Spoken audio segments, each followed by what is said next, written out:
Hello, my name is Yodgorov Saidalokhon, and today we will talk about the case of Tylenol. First of all, I want to introduce what is Tylenol. So, Tylenol is used to reduce the fever and relieve the minor pain caused by conditions such as colds or flu, headaches, muscle aches, arthritis, and other fevers. So, as a case, we can see that um, in fall 1982, a horrible crisis happened. Someone replaced Tylenol extra strength capsules with cyanide-laced capsules, resealed the packets, and placed them back on the shelves of at least 6 pharmacies and grocery stores in Chicago area. 7 people died after consuming the tainted capsules. At the time, Tylenol was a very important product to its manufacturer, Johnson and Johnson. Tylenol represents 33% of the company's year-to-year profit growth and outsold the next 4 leading painkillers combined. So, according to Times 1982 report, Food and Drug Administration officials hypothesized that the killer bought extra strength Tylenol capsules over the counter, injected cyanide into the red half of the capsules, resealed the bottles, and sneaked them back onto the shelves of drug and grocery stores. The Illinois Attorney General, on the other hand, suspected a disgruntled employee on Tylenol's factory line. In either case, it was a sophisticated and ambitious undertaking with the seemingly pathological goal of killing strangers entirely at random.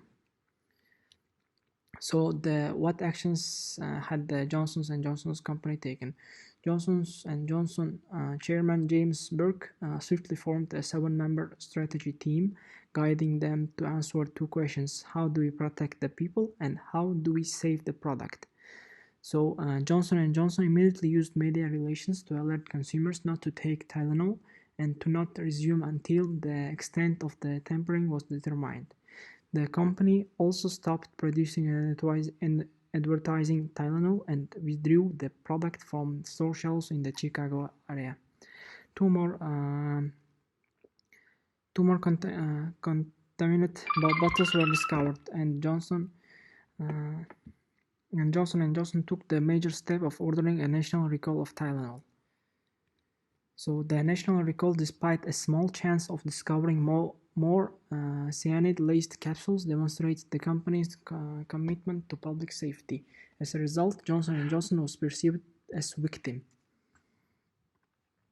In addition to the national media alert and interviews, Johnson & Johnson established, first of all, it established a 1-800 hotline for consumers to call, created a toll-free line for the media to call and receive recorded messages with the latest statements on the crisis, held press conference at the corporate headquarters, and set up a live satellite feed to the New York metro area.